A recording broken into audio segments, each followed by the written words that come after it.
नमस्कार बच्चों, हम BSc second year inorganic chemistry की फर्स्ट यूनिट प्रथम संक्रमण श्रेणी के तत्वों के रसायन का अध्ययन कर रहे थे। उस क्रम में हमने हमारी पिछली क्लास में डीडी संक्रमण पढ़ रहे थे। उसमें अष्टफल के संकुलों के लिए डीडी संक्रमण का अध्ययन किया था। आज उसी क्रम में आगे बढ़ते हुए हम चतुष्फल के संकुलों में डीडी संक्रमण का अध्ययन करेंगे। तो चलो इसे देखते हैं। देखो इसमें पढ़ते हैं, इन संकुलों में चतुष्फल के आकार में 4 लिगेंड धातु आयन की ओर आते हैं। भाई चतुष्फल के आकार होता है, कैसा होता है? टेट्राहेड्रल स्ट्रक्चर कुछ ऐसा ही होता है। इसमें 4 लिगेंड ये धातु आयन है, इसके तरफ आते हैं तथा जब लिगेंड केंद्रीय धातु आयन की ओर पहुंचते हैं तो समस्त डी कक्षकों की ऊर्जा के मान में वृद्धि होती है। देखो डी कक्षकों की ऊर्जा तो बढ़ेगी, सभी की बढ़ेगी। जो बिना लिगेंड के जो डी कक्षकों की ऊर्जा है वो तो सबकी समान होती है। अब यहाँ पर लिगेंड पास में आते हैं तो डी कक्षकों की ऊर्जा के मान में वृद्धि होती है। लेकिन T2G कक्षक लिगेंड के अधिक नजदीक होने के कारण उनकी ऊर्जा अधिक हो जाती है तथा EG कक्षकों की ऊर्जा तुलनात्मक रूप से कम रह जाती है। देखो यहाँ पे क्या होता है, T2G कक्षक अधिक ऊर्जा स्तर पर चले जाते हैं और EG कक्षकों की ऊर्जा कम हो जाती है। जबकि हमने अष्टफल के संकुलों में क्या पढ़ा है, अष्टफल के संकुलों में EG कक्षकों की ऊर्जा अधिक हो जाती है और वे उच्च ऊर्जा पे चले जाते हैं तथा T2G कक्षक कम ऊर्जा पे रह जाते हैं। तो ये यहाँ पे हम तुलनात्मक अध्ययन कर पा रहे हैं। हम देख पा रहे हैं कि चतुष्फल के संकुलों में जो डी कक्षकों का विपाटन अष्टफल के संकुलों की तुलना में क्या होता है, जस्ट अपोजिट होता है, विपरीत होता है। चलो आगे बढ़ते हैं। अतः स्पष्ट है कि चतुष्फल के क्षेत्र में डी कक्षकों का क्रिस्टल क्षेत्र विभाजन अष्टफल के क्षेत्र की तुलना में विपरीत होता है। विपरीत क्यों हो रहा है? क्यों? क्योंकि देखो इसे आगे समझते हैं। यहाँ पर देखो ये डी कक्षक थे, यही थे ना, ये T2G कक्षक और ये EG कक्षक। ये हो रहा था किसमें? अष्टफल की में। ये औसत ऊर्जा स्तर था हमारा। यहाँ से ये तो EG कक्षक उच्च ऊर्जा पे चले जा रहे थे और T2G कक्षक निम्न ऊर्जा पे रह जा रहे थे। लेकिन चतुष्फलकीय में क्या हो रहा है? चतुष्फलकीय में ये क्रम उलट जा रहा है हमारा।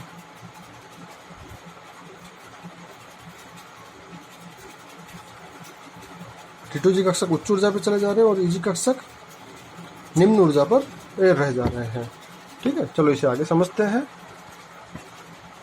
तो यहाँ पे देखते हैं हम, यहाँ पे क्या होता है, स्फेरिकल क्षेत्र में धातु आयन की डी कक्षकों की औसत ऊर्जा स्तर होता है। ये वाला ये औसत ऊर्जा स्तर है हमारा। ये अब ये डी कक्षक स्प्लिट होते हैं तो उच्च ऊर्जा वाले T2G कक्षक और निम्न ऊर्जा वाले EG कक्षक।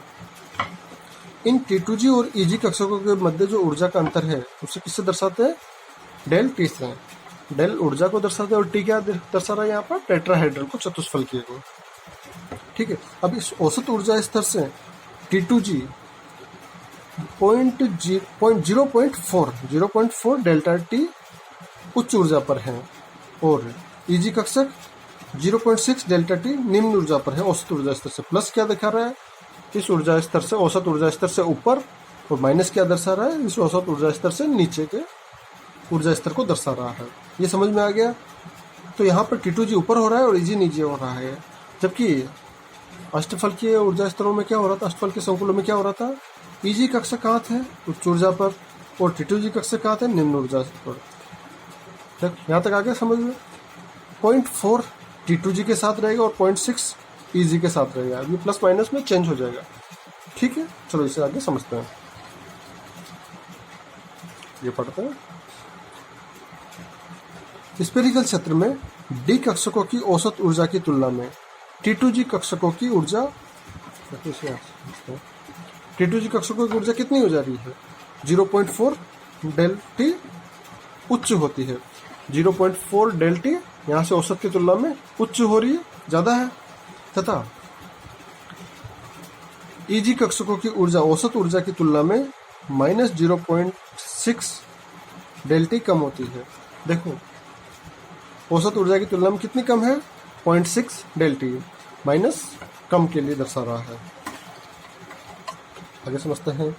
अतः जब निम्न ऊर्जा वाले EG कक्षक से देखो जब निम्न ऊर्जा वाले EG कक्षक से इलेक्ट्रॉन का स्थानांतरण उच्च ऊर्जा वाले T2G कक्षक में होगा तो इस प्रक्रम में दृश्य क्षेत्र से ऊर्जा का अवशोषण होगा और संकुल रंगीन हो जाएगा। देखो क्या होगा, यहाँ से Eg कक्षक से मान लो एक इलेक्ट्रॉन है, वो कहाँ मूव होगा, T2G कक्षकों में। तो क्या होगा, कुछ ऊर्जा, कोई ऊर्जा लेनी पड़ेगी ना, किसी की तो ऊर्जा की वैल्यू इस डेल्टा टी के बराबर होगी, कोई तो लैम्डा ऐसा होगा ना इस डेल्टा के बराबर हो। तो यहाँ से वो ऊर्जा लेके वहाँ जाएगा, दृश्य क्षेत्र से ऊर्जा का अवशोषण करेगा। तो जिस तरंग दैर्घ्य के विकिरण को अवशोषित करेगा, किसी तरंग दैर्घ्य को तो अवशोषित करेगा ना, तो उसके पूरक रंग कौन सा है वो हमें दिखाई देगा। ठीक है, इसे आगे हम एग्जाम्पल से समझते हैं।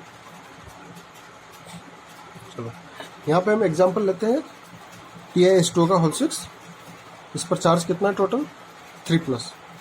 तो इसको हम एक बार ऑक्सीकरण अवस्था जान लेते हैं टाइटेनियम की।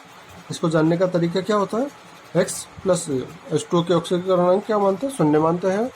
तो इसकी टोटल ऑक्सीकरण अवस्था निकालेंगे, तो x + 0 = +3, तो x = +3। x क्या है यहाँ पे, टाइटेनियम का ऑक्सीकरण अंक।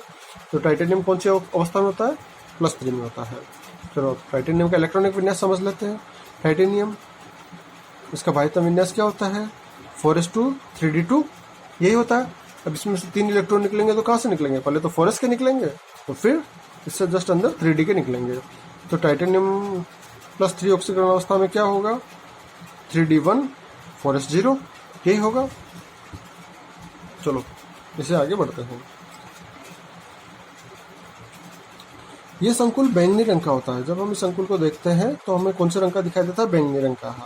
इसमें टाइटेनियम +3 ऑक्सीकरण अवस्था में होता है, अतः इसमें कौन सा विन्यास होगा, D1 विन्यास होगा। हमने पढ़ा है ऊपर कौन सा विन्यास है, D1 विन्यास है। ठीक है, लिगेंड, कौन से लिगेंड है हमारे पास, H2O, 6H2O। मतलब लिगेंड के 6 अणु इसके साथ उपसंयोजक बंध बनाकर अष्टफलकीय संकुल बनाते हैं। उपसंयोजक यौगिकों में कौन से बंध बनते हैं, उपसंयोजक बंध बनते हैं। और कौन से संकुल बनेगा, ये 6 लिगेंड जुड़ेंगे तो अष्टफलकीय संकुल बनाते हैं, जिसमें Eg कक्षक उच्च ऊर्जा स्तर पर तथा T2G कक्षक निम्न ऊर्जा स्तर पर चले जाते हैं। देखो हमने पढ़ा था, अभी जस्ट रिपीट किया है हमने कि अष्टफलकीय संकुलों में Eg कक्षक कहाँ रहते हैं, उच्च ऊर्जा पर, और T2G कक्षक निम्न ऊर्जा पर। जबकि चतुष्फलकीय में Eg कक्षक कहाँ रहते हैं, चतुष्फलकीय संकुलों में कहाँ रहते हैं Eg कक्षक, निम्न ऊर्जा पर, और T2G कक्षक उच्च ऊर्जा पर रहते हैं। तो यहाँ पे कौन सा संकुल बन रहा है, अष्टफलकीय संकुल बन रहा है। अतः Eg कक्षक उच्च ऊर्जा पर रहेंगे और T2G कक्षक निम्न ऊर्जा पर रहेंगे। तो पहले जब इलेक्ट्रॉन भरेंगे तो वो इलेक्ट्रॉन कहाँ जाएगा, निम्न ऊर्जा पर जाएगा। तो निम्न ऊर्जा पर कौन सा विन्यास है, T2G है। अतः इसका इलेक्ट्रॉनिक विन्यास क्या हो जाएगा, T2G1 Eg0। भाई Eg पे कोई इलेक्ट्रॉन है ही नहीं ना, इसे आगे समझेंगे अभी। इसमें Eg और T2G के मध्य ऊर्जा का अंतर कितना हो जाएगा, डेल नॉट 4 × 10⁻12 अर्घ्य के बराबर हो जाता है। और ये वैल्यू किसके बराबर होती है, 500 नैनोमीटर तरंग दैर्घ्य के प्रकाश की ऊर्जा से प्राप्त होती है। ठीक है, ये ऊर्जा होती है वो किसके तुल्य होती है, 500 नैनोमीटर की तरंग दैर्घ्य के प्रकाश के, जो कि हरे प्रकाश की होती है। अतः यदि इस पदार्थ को, जो पदार्थ लिया Ti(H2O) का होल 6, उसको श्वेत प्रकाश में रखा जाए तो इस प्रकाश के हरे भाग का अवशोषण करके इसका T2G इलेक्ट्रॉन Eg कक्षकों में चला जाएगा। अतः इससे परावर्तित हुए प्रकाश में हमें ये बैंगनी रंग का दिखाई देता है। कौन से रंग का दिखाई देता है हमें, बैंगनी रंग का। और इलेक्ट्रॉन के इस संक्रमण को ही DD संक्रमण कहते हैं। क्या बोलेंगे इलेक्ट्रॉन के संक्रमण को, DD संक्रमण। इसे यहाँ पे समझते हैं हम। क्या देख रहे थे, देखो हमारे पास एक इलेक्ट्रॉन था, उसमें अष्टफलकीय संकुल बन रहा है हमारा। तो ये T2G कक्षक निम्न ऊर्जा पर और Eg कक्षक उच्च ऊर्जा पर हो जाएंगे। अब जो इलेक्ट्रॉन भरेगा वो कहाँ भरेगा, निम्न ऊर्जा पर इलेक्ट्रॉन पहले जाएगा प्रकाश की अनुपस्थिति में। तो ये एक इलेक्ट्रॉन यहाँ पर आ गया, एक ही इलेक्ट्रॉन है ये वाला इलेक्ट्रॉन। ये विन्यास में कहाँ पर जाएगा, 2 कंडीशन इसके पास में, तो Eg पे जाएगा, T2G पे जाए। लेकिन जब ऊर्जा स्तर, इसकी ऊर्जा कम है तो इलेक्ट्रॉन कहाँ जाएगा, स्वाभाविक रूप से निम्न ऊर्जा पर जाएगा। तो हमारा इलेक्ट्रॉनिक विन्यास क्या हो गया प्रकाश की अनुपस्थिति में, T2G1 Eg0। Eg पे कोई इलेक्ट्रॉन नहीं है, T2G पे एक इलेक्ट्रॉन है। लेकिन जब हम इसे प्रकाश देते हैं तो प्रकाश देंगे तो क्या होगा, यहाँ पे ऊर्जा का अंतर कितना है, 4 × 10⁻12 अर्घ्य के बराबर, जो कि 500 नैनोमीटर से प्राप्त होती है। श्वेत प्रकाश दिया तो इसने 500 नैनोमीटर तरंग दैर्घ्य का अवशोषण किया। और ये इलेक्ट्रॉन कहाँ चला गया, यहाँ से उच्च ऊर्जा स्तर पर जाएगा। उच्च ऊर्जा स्तर कहाँ है, Eg, तो यहाँ पे चला गया। तो अब विन्यास क्या हो गया प्रकाश की उपस्थिति में हमारे पास, T2G0 EG1। अब जब ये यहाँ पे चला गया तो इसने हरे प्रकाश को क्या किया, एब्जॉर्ब किया, तो रिफ्लेक्ट कौन सा किया, परावर्तित कौन सा प्रकाश हुआ, उसका पूरा रंग परावर्तित हुआ, जो कि हमारे पास में पर्पल कलर होता है। इस कारण हमें ये Ti2 का होल 6 3+ आयन संकुल आयन कौन से रंग का दिखाई देगा, बैंगनी कलर का, पर्पल कलर का दिखाई देता है। चलो इसके बाद जो रिमेनिंग पार्ट है उसको हम नेक्स्ट लेक्चर में पढ़ेंगे। तब तक थैंक यू।